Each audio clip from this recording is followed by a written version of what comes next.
Bismillahirrahmanirrahim.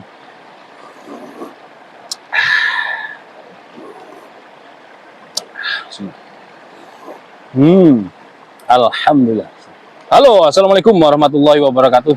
Alhamdulillah sahabat-sahabat GSN dimanapun anda sedang berbahagia, menikmati pagi hari ini masih di Kabupaten Tegal. Bagi orang kota yang lama tinggal di kota dengan hiruk pikuknya perkotaan, pasti melihat hijau-hijauan, melihat sungai, suara gemercik alam ini, Masya Allah banget, senengnya bukan main. Karena keindahan alam, suguhan alam dengan corak pemandangannya itu membuat mata ini berbinar-binar demen banget. Sambil tak lupa saya mereview ini, cuman bawa satu yang saya hadiahkan teman saya, sahabat saya.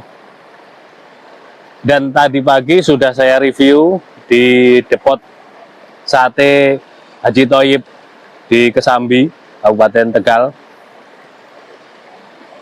Jadi nanti kalau ada sahabat GSN atau siapapun yang melihat tayangan ini dan kepingin berminat mesen seperti ini, bisa langsung kontak nomor WA yang tertera.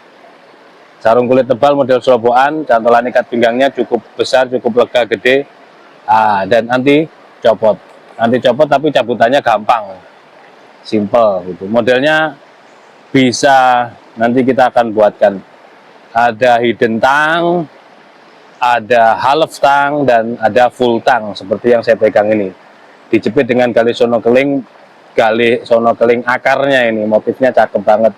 Dipin kuningan 2, bisa juga dipin 3 atau dipin 2 di depan, 1 di belakang juga bisa. Seperti ini. Panjang bilahnya di 20 sentian, terlebar di pangkal lebih dari 4 cm, ketebalan 2,5 mili.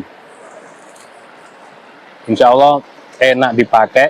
Untuk materialnya sendiri 3CR13, enak dipakainya, terus awet tajamnya, selanjutnya diasahnya gampang. Jadi apa yang menjadi keluhan-keluhan daripada pengguna, pemakai, mau di Idul Adha ataupun harian seperti teman saya, ya di situ menjadi poin tersendiri dalam kita membuat pisau.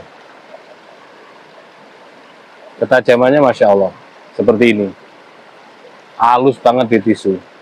Kalau sudah di tisu halus banget, ya insya Allah di media apapun lewat.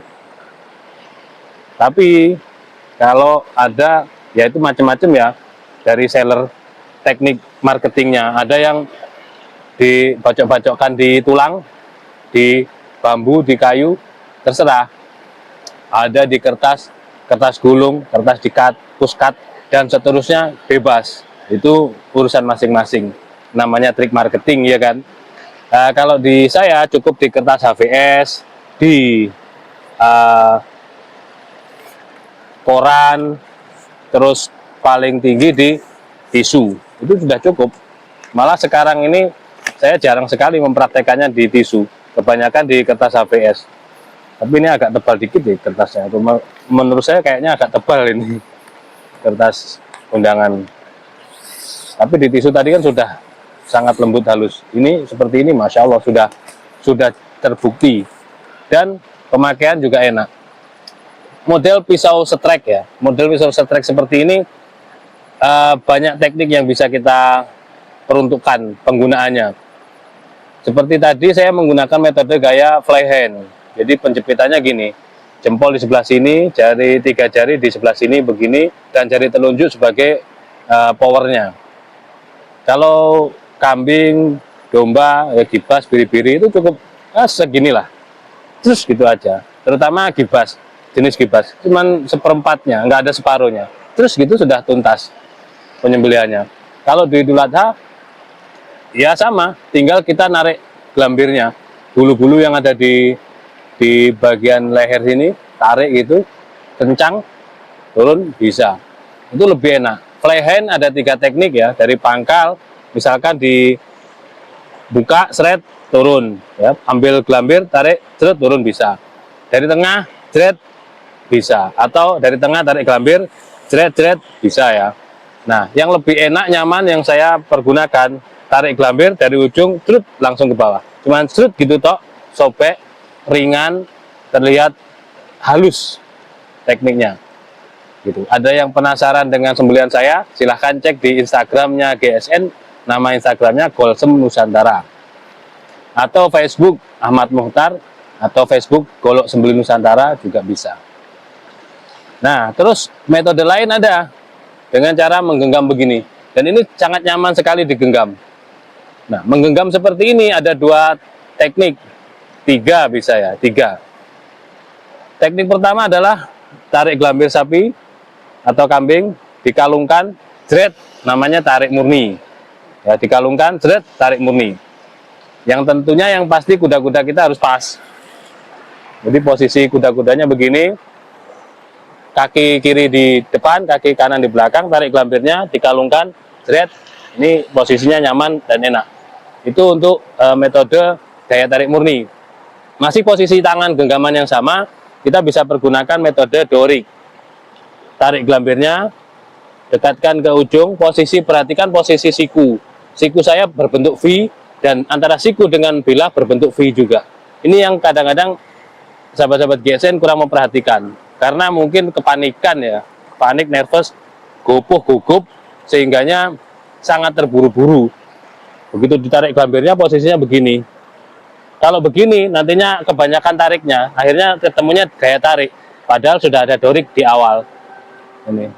Ininya kurang, ini letter L, ini letter L sedikit V, kurang dapat. Yang pas bagaimana? Posisi awal begini, kaki kiri maju ke depan, mendekat dengan ujung bagian telinga, bagian leher, bagian tanduk. Tentunya pakai sepatu boot, ya, sepatu boot yang ada besinya. Selanjutnya, gelambir ditarik. Posisi tangan menarik gelambir itu adalah di setelah rahang. Jadi pas set gini ditarik, ini adalah 5 jari dari rahang. Pas persis di bawah jakun letaknya. Set begini, ini diposisikan, bodi badan kita, kuda-kuda ini sudah pas, ini sedikit turun. Nah, ini yang betul. Jadi nanti ini akan terbentuk V dengan sendirinya. Antara lengan dengan ini, tangan, sikunya ini V, bagian sini, ini juga V. Ini bisa jret, dorik namanya, dorong, tarik. Ataupun kalau sapinya kecil, tarikannya kencang, bisa sekali dor. Tarik gelambir, jret, dor saja bisa. Atau dua tangan, seperti yang biasa saya pergunakan, karena malum ya, faktor usia.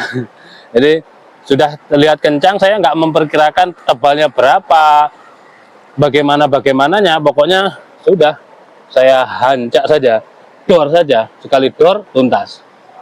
Itu untuk teknik sembelihan dengan menggenggam seperti ini ada 3 cara.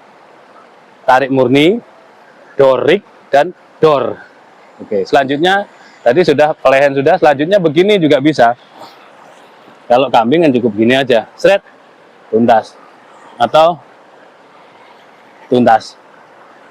Ya, dari begini tarik gelambir, seret, dicukupkan lagi 3 kali, maksimal 3 kali. Seret, maksimal. Tapi diusahakan sekali cukup. Kalau misalkan kepingin gaya yang lama, karena nggak kebiasaan memegang begini, takut nggak kebiasaan. Kalau nggak pernah dicoba, nggak akan bisa. Anda pun dulu pemegang seperti ini juga perlu mencoba. Nah, sekarang teknik yang seperti ini dan digesek-gesek berulang kali, itu kurang ihsan. Maka harus mencoba dengan gaya memegangnya seperti ini. Ini lebih dapat powernya. Atau kalau tidak mau dirubah, tetap megangnya begini, diusahakan pakai sarung tangan anti sayat, tangan kiri, khusus tangan kiri saja. Lalu pilih pisau atau golok yang ukuran di 30 cm up, 30 cm lebih, minim 30 cm. Lalu posisi kuda-kuda sama, lehernya kencang, telapak tangan merapat, letakkan di bagian pangkal bilah, dorong. Itu bisa sekali dorong, dor, atau disempurnakan dengan tarikan. Gitu. Untuk teknik dorik sendiri, kalau ada lubang, itu minimal berapa senti pisaunya, 20, 25, seterusnya bisa. 30 bisa, 35 bisa, 40 cm bisa, ada lubang. Kuda-kudanya ongkong-ongkong. Kuda-kuda ongkong-ongkong, ini lubang, ini 40 cm pun bisa. Sekali dor tuntas. Itu untuk teknik-teknik sembelian. Ada kurang dan lebihnya mohon maaf. Akhiran, wassalamualaikum warahmatullahi wabarakatuh.